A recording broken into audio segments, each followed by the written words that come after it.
Tagazak à vous, et bienvenue dans cette nouvelle vidéo de présentation. Mais quel est donc ce livre que nous allons voir?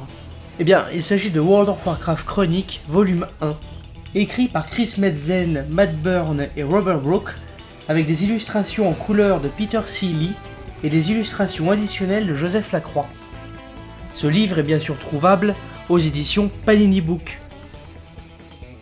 Nous verrons dans cette vidéo la préface. Dans une autre vidéo, nous verrons l'introduction à la cosmologie. Ensuite, le chapitre 1, Mythe, le chapitre 2, Azeroth primordial, le chapitre 3, Ancienne Kalimdor, et le chapitre 4, Un nouveau monde. Chaque partie aura sa propre vidéo. Voyons un petit peu le résumé présent sur la 4e de couverture. Embarqué pour un voyage à l'époque de la légende et du mythe, bien avant la formation de l'Alliance et de la Horde. Ce livre de référence sur l'univers de Warcraft dévoile pour la première fois la naissance du cosmos, l'ascension d'empires antiques, ainsi que les forces qui ont façonné le monde d'Azeroth et ses habitants. Comportant de splendides illustrations inédites et des cartes détaillées, World of Warcraft Chroniques volume 1 est le premier tome d'une série d'ouvrages explorant l'histoire très riche de Warcraft, depuis le plus lointain passé jusqu'à l'ère moderne. Donc, nous allons voir ici la préface. Ce fut incroyable de voir l'univers de Warcraft grandir et prendre forme au cours de ces 20 dernières années. Ce qui a démarré comme un cadre de jeu relativement simple s'est changé en un monde à part entière, solide et dynamique, parcouru quotidiennement par des millions de joueurs autour du globe. Le monde d'Azeroth a été façonné par des centaines d'artisans, de designers, d'artistes et d'écrivains, et ce depuis ses tout débuts. Il est le produit de nombreuses mains talentueuses et de nombreuses voix passionnées, œuvrant toutes dans le but de créer un monde si riche en détails, en thèmes et en personnages que, ma foi, vous avez envie d'enfiler des bottes baston plus 6 et de faire le maximum pour le défendre. On trouve au cœur de tout cela une véritable impression d'histoire. La trame narrative de Warcraft est constituée d'un vaste et complexe patchwork de légendes et de bouleversements mondiaux qui sert de cadre aux héroïques efforts des joueurs qui partagent ce monde en constante expansion.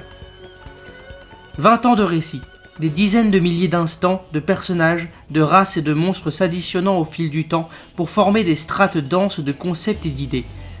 Ce livre, ces chroniques, a pour objectif de toutes les rassembler et de renforcer le récit global qui vit au cœur de Warcraft. Son écriture fut l'occasion de réunir les fils narratifs épars et de lisser les arêtes de cette histoire fictive.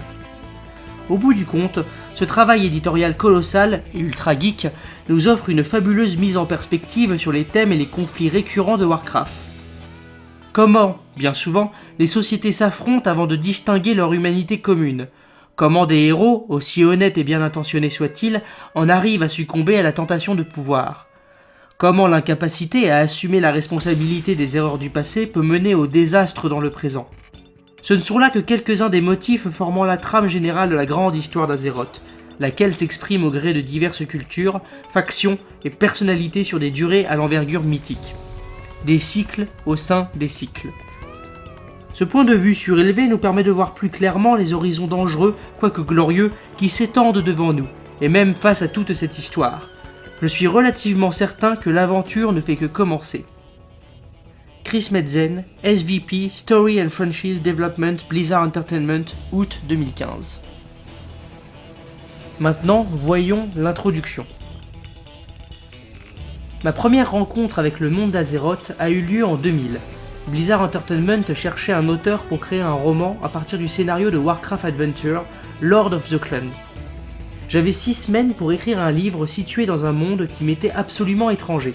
Grâce au soutien et à l'enthousiasme sans faille de Chris Metzen, toujours disponible pour répondre à des questions brûlantes telles que la couleur du sang des orques, ces 6 semaines ont jeté les bases d'une relation de travail faite de joie constante, d'aventure, de pur plaisir et de magie. Après avoir écrit Le Chef de la Rébellion, j'étais si amoureux d'Azeroth que je me suis lancé dans l'apprentissage de mon premier jeu vidéo, World of Warcraft, principalement pour pouvoir passer plus de temps dans ce monde. Et bientôt, nous allons tous pouvoir visiter Azeroth sous un angle entièrement nouveau dans le royaume des films. En attendant, et comme tous les lecteurs de cet ouvrage, j'ai l'intention de me poser dans un coin avec cette superbe histoire exhaustive d'un monde brillamment imaginé qui parvient toujours à m'absorber, même si j'ai joué à World of Warcraft depuis son lancement, ou presque, et si j'ai écrit 8 romans qui se déroulent au sein des frontières d'Azeroth, en majeure partie, d'accord, puisque j'ai fait un tour du côté de Draenor pour l'un d'entre eux. Il y a toujours quelque chose à apprendre, un nouveau personnage à rencontrer et une nouvelle histoire à raconter. C'est comme retrouver un vieil ami.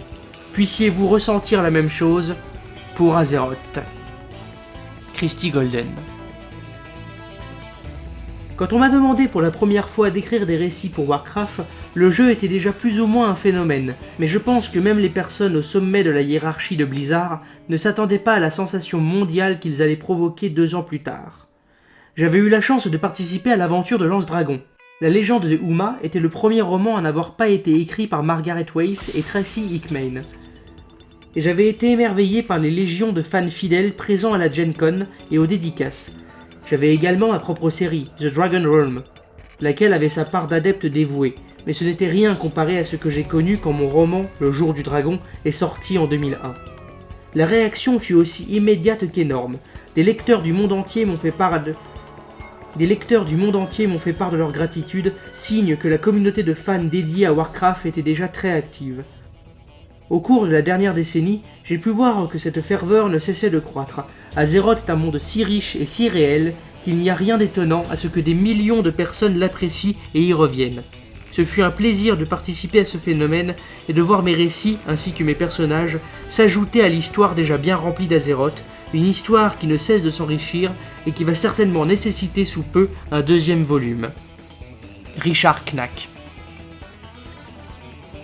C'est ainsi que se termine la présentation de cet ouvrage.